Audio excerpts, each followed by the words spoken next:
very powerful financial book. I've been privileged to meet a few financially buoyant folks, and oftentimes I ask them to recommend good financial books to me. The book The Richest Man in Babylon always comes tops. And I've carefully looked at the content of this book and I've seen that anybody that follows the principles laid out in this book in less than no time will be on his way out of financial penury. Okay, what thrilled me more in reading this book is when I visited a friend of mine. Wow, that lady is a reader, man. I looked at her Richest Man in Babylon. I picked the book and I saw all the circulations she made, all the nuggets she pulled out of the book, man.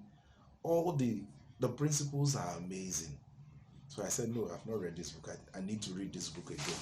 So I think I've read this book over 5, 6, 7. I've read this book on and on. And the more you keep reading, the more you keep getting new contents in the book. So I recommend you read it. And we're going to be reading this book in chapters. And we'll read chapter 1, we'll upload, we'll review chapter 2, we'll upload. So I don't want you to miss out on any chapter of this book. So that's why it's important to subscribe to our channel, so that once you'll be the first person to get the notifications once we upload any video. But a lot of persons are still finding it difficult to subscribe. So for the benefit of those that don't know how to subscribing, you're not paying any fee, you're not paying anything. It's just a click of a button, So now this is how to subscribe.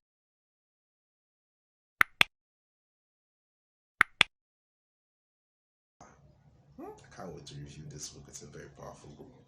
Now, the book started by like a story of a man, Bansir. He woke up one of those mornings and there was an x-ray of poverty all over his house. There was from the wife complaining of no food in the house, the basket of where the foods are stored, no food, down to him complaining of not being able to complete the chariot he was building because there were no enough funds to buy materials to complete the chariot. But he just managed to step out. It was overweighing him, of which is the condition of so many persons. They're not okay with the financial situation they find themselves. Bansir was able to step out, and when he went out, he met one of his friends, Kobbi. And Kobbi saw the countenance on his face and was like, man, this is not the Bansir. What's the issue and all that. The chapter, the caption of this chapter we're looking at is The Man That Desired Gold. A very interesting caption. So Bansir looked at Kobbi, and Kobbi looked at Bansir and said, no, this is not what's the challenge. So he tried to x-ray some issues. He was not happy based on the issues he was going through in his house and all that. So Kobbi halted him and was like, can you borrow me some money? Look at me that is complaining I don't have money to sort my issues, and you're asking me to borrow you. Where will I get the money from? And Bansir told him if he had any money, he would first of all solve his problems before even thinking of borrowing. Bansir further went to tell him that he had a dream.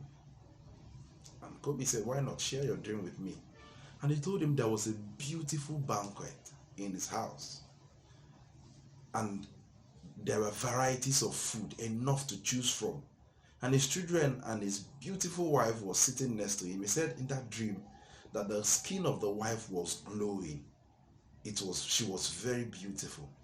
He had enough money in his sack and enough to give out, enough to solve his immediate problems. But when he woke up, there was poverty all around his house, and he was not happy. Kobbi laughed and said, well, this could be the situation of, anybody could dream. Just imagine having a dream, and when you wake up, it's the opposite of your reality. So that was Bansir's state. And they paused. They began to x-ray themselves, and they began to ask, why are we really poor? So that's what I want us to do. Can we pause? Pause for a while and begin to ask, this thing I'm doing, why is it not working? Now there's a saying that if you continue doing something repeatedly the same way and expecting a different result, that's insanity. You're practicing insanity. So they began to ask themselves, why are we poor? So they started x-raying. Do you know? Now it's important to note that These two persons had skills. They were good at their skill. One was playing lyre, and the other was building a chariot. And the one playing lyre said, "Do you know that in the whole of the Babylon, that even the king could attest to the fact that he was one of the best in terms of playing the flute and the lyre, but they were still poor." And the other one said he has been affirmed by so many persons that he was one of the best persons to build the chariot, but they were still poor. Now it means that you can have skill and still be poor. I have a friend of mine. I have a friend then. Now every now and then he was always asking for more. He's working. He does business. A business that is working, a business that is booming. But every now and then he's asking for funds here and there. Can you help me with 1,000? Can you help me with 2,000? I want to sort. But he's working. You know people like that. They are working, but every now and then they are in financial need. And you might think they are joking or they are trying to mock you. They really do not have. Now, bansir and kobbi were always in this state. Money flows through their hand, but after a while, they cannot account for it. They cannot really explain. Little needs to just take them off. They started extracting themselves. Why are they really poor? Now, that friend of mine that approached me of how a friend, I told you of a guy that is always asking for funds here and there. I told him, no, you're earning money, you should not be going through what you're going through. This is the book I used to help him out, The Richest Man in Babylon. That's why I want you to listen. So, after extracting themselves, they begin to say, do you know that in those areas where we've exerted energy, do you know that in those areas we've succeeded? They said yes, because they have known each other. They said the reason why they are poor is because they have not sought it. They said, do you know that they can ask from somebody that is already wealthy? They can make inquiries, or they can go and meet somebody that is already wealthy to share or tell them, explain themselves to him. Let him tell them what they did. Now they remember they had a friend. His name was bansir. His name was Arkad. He was a student with them in their school, and he's the richest man in Babylon now. So they said no, they can no longer stay here and watch themselves die of penury. They will go and meet him. After all, in the assignments they gave in school, it's not like he excelled more than us.